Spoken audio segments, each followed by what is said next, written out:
My fiancée slept with my cousin weeks before our weddings. I canceled everything silently.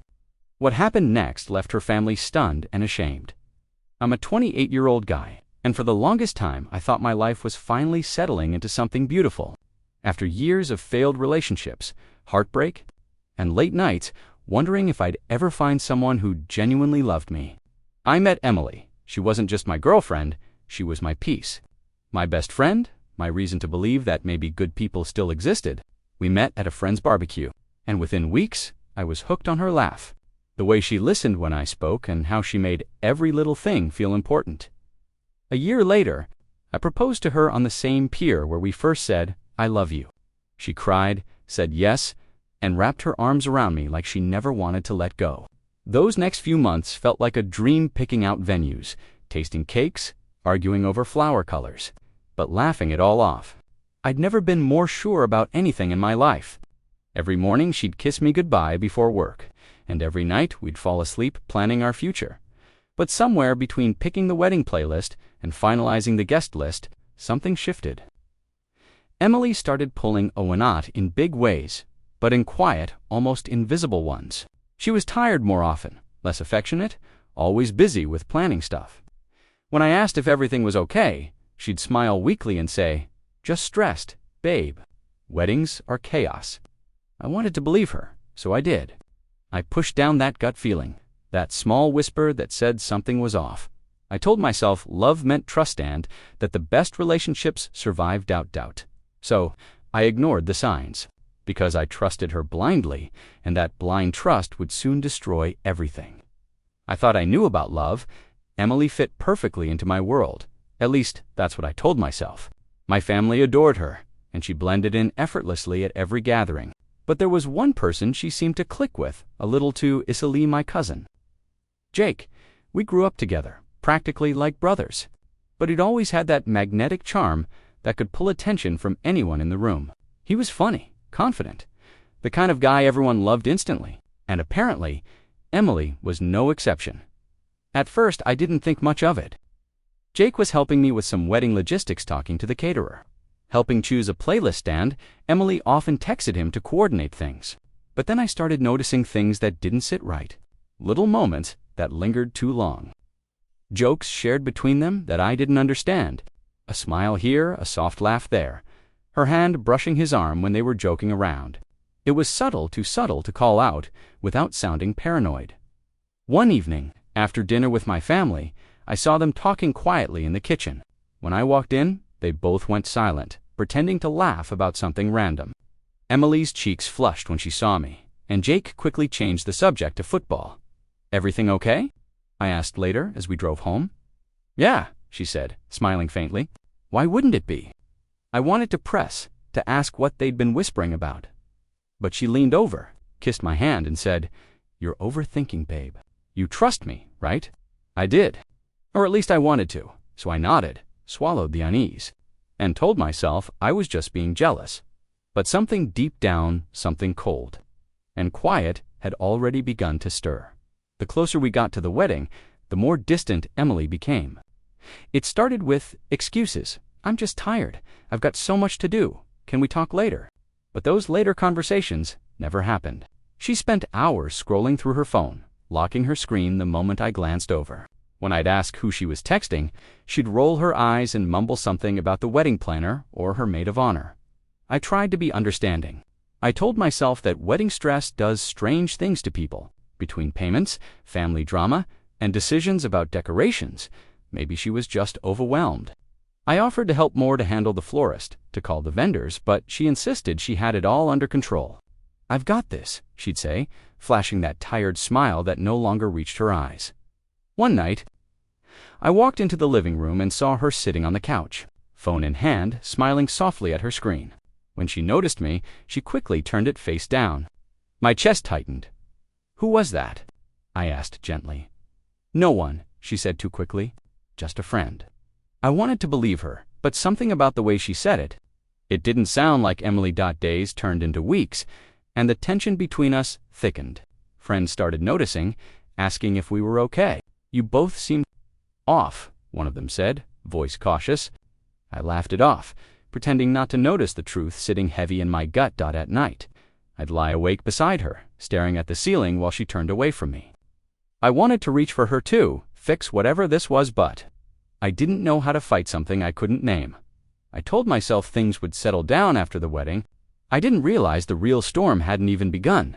It was around this time that Emily's behavior crossed from distant to downright secretive. She started guarding her phone like it was a second heartbeat, always face down, always on silent. If I walked into the room, she'd lock it without looking up. Once, I caught a glimpse of a message preview flash across her screen, just a first name, Jake. My stomach dropped. She quickly swiped it away and laughed awkwardly. "Work stuff," she said, her voice too light, too forced. "Jake works with you now?" I asked, trying to sound casual. She froze for a second. Barely a second, but long enough to confirm everything I was afraid of. "No, I meant..." "Wedding stuff?" she stammered. "You know he's helping with the music, right?" I nodded slowly, pretending that made sense, but something in me fractured. From that point on, I started noticing everything. The way she dressed a little differently when Jake came by. How she'd laugh harder at his jokes than she ever did at mine. The way her hand would linger just a moment too long when passing him something one afternoon. I walked into my parents' backyard, where Emily and Jake were supposed to be checking table placements. They were standing close to close. Her hand brushed his arm, and the way he smiled at her made my blood run cold. They jumped apart when they noticed me, laughing like they'd just been caught sharing a secret. "What's so funny?" I asked. "Oh, nothing," Emily said, forcing a grin. "Just something stupid," Jake said. I laughed along, pretending to be in on the joke, but my chest was burning that night. I sat in the dark of our bedroom, staring at the ceiling, wondering if I was losing my mind or if I was finally seeing the truth. And deep down, I already knew it happened on a quiet Tuesday night, one of those evenings, when Emily claimed she needed to clear her head after another day of wedding stress. She said she'd go for a walk, but after half an hour, I realized she'd left her phone on the kitchen counter. The screen lit up with a notification from Jake. My heart pounded as I stared at it, debating whether to look. I didn't, not yet. Instead, I sat there, numb, waiting for her to come back. About 20 minutes later, I heard her voice outside, low, tense, emotional. At first I thought she was on the phone, but when I stepped closer to the slightly open window, her words froze me in place. "He can't find out. Jake, you promised me this would stay between us." I stopped breathing. There was a pause, then Jake's muffled voice through the speaker. I couldn't make out his words, but her next sentence felt like a knife. "I know it was a mistake. Okay, it only happened once, but if he finds out before the wedding, everything's ruined." I remember gripping the edge of the counter until my knuckles turned white. Every sound in the world seemed to vanish, except her voice, trembling, desperate, guilty. "I love him," she whispered. But that night, it just happened. I don't even know why. Something inside me cracked open. My pulse roared in my ears, my vision blurred, and I felt sick, physically sick. I couldn't move, couldn't think, couldn't process that the woman I trusted more than anyone had just admitted to sleeping with someone else. When the call ended, I stood there in silence, staring at nothing. I wanted to scream, to break something, to confront her right then, but I didn't, because I didn't know who he was yet, and I needed to be sure. That night felt endless. Emily came home smiling faintly, pretending nothing had happened, while I sat at the table staring at her phone, still buzzing every few minutes. I didn't confront her, not yet. Instead, when she went to shower, I opened the phone, my hands shaking so badly I could barely type her passcode. I knew it was wrong, but the truth had already become more important than my pride. I scrolled through her messages, and my world collapsed with every word. There it was, her chat with Jake. Hundreds of messages stretching back weeks, flirty jokes. Late night, I can't stop thinking about that night texts, and pictures I wish I could erase from my memory. My cousin, the man who stood beside me at every milestone, the one person I'd always trusted to have my back. I felt like the ground had vanished beneath me. My stomach churned, and my body went cold, but my mind refused to shut down. I read everything, the lies, the secret meetings, their excuses. She told him she'd make it right after the wedding, that she just couldn't hurt me before the big day. Jake told her not to worry, that he'd never find out. My chest tightened so hard I could barely breathe. When she stepped out of the bathroom, hair wrapped in a towel, humming softly. I looked at her, really looked at her, and for the first time, I didn't see the woman I loved. I saw a stranger who had taken my heart and smashed it for sport. She smiled at me. "What are you looking at?" "Nothing," I said quietly, forcing my voice to stay calm, because even as my world burned, I knew one thing for sure. I wasn't going to explode. Not yet, after that night. Something in me shut off. I stopped feeling anger and heartbreak, was like a switch flipped, and I entered a cold, deliberate calm. I went through the motions of normal life, pretending everything was fine, while inside I was dismantling every piece of the life we'd built. If Emily wanted to lie to my face, I'd let her. For now, each morning, I'd make her coffee, kiss her goodbye, and smile as if I wasn't dying inside. She had no idea that I'd seen everything that I knew. The very next day, while she was out running errands, I visited the wedding venue in person. I told them we were postponing for personal reasons and quietly canceled the booking. The deposit? I didn't care. It was worth every dollar to watch their faces when the truth came out. Then I moved my savings into a separate account, one she didn't have access to. She thought we shared everything, but I wasn't about to let her benefit from my loyalty. I met with my lawyer under the pretense of updating my will, but really to revoke the prenup we'd signed. Emily had no idea that her golden ticket was being shredded right under her nose. Every night, she'd sit beside me scrolling through her phone, texting the man she betrayed me with. I'd glance over, pretending not to notice, my mind already crafting the moment of reckoning. One evening, she hugged me and said softly, "I can't wait to be your wife." I smiled. Yeah, me too. But deep down, I was already planning my escape deck, cleanest, quietest revenge I could imagine. No shouting, no tears, just silence. Because silence, I realized, would hurt her far more than anger ever could. The hardest part wasn't pretending I didn't know. It was acting like I still cared. Every touch, every "I love you" she whispered at night all felt like poison. But I needed time, and more importantly, I needed evidence, something concrete that would make it impossible for either of them to deny what they'd done. So I became an actor in my own life. While she thought I was working late, I was digging deeper, printing screenshots of her messages with Jake, saving her call logs, downloading copies of her photos before she could delete them. I even reached out to a mutual friend who'd once mentioned seeing Emily and Jake out together by accident. Turns out, it wasn't an accident at all. He'd seen them holding hands outside a restaurant 2 towns over. That confirmation was the final nail in the coffin. At home, Emily was radiant, as if she'd never done anything wrong. She'd giggle at texts, smile during calls, tell me how excited she was for our big day. Sometimes I wondered if she even felt guilty. I'd watch her across the table and think, "You don't even know you're standing in your own grave." Jake, of course, acted like nothing was happening. He still came around offering to help, calling me bro, slapping my back like we were still 12 years old. Every time he did, I had to fight the urge to break his jaw. But no, that would make it too easy for them. Instead, I smiled. I laughed. I pretended to be the same fool they thought I was. And quietly, I started organizing the files, everything labeled, time-stamped, undeniable dot, because soon there wouldn't be a confrontation, there would be exposure. And when it came, it would be clean, silent, and unforgettable. Even though I was planning every move, there were nights when the pain clawed through my chest until I could barely breathe. It was like living with a ghost, one that looked like Emily, sounded like Emily, but wasn't her anymore. Every time she laughed, every time she called me babe.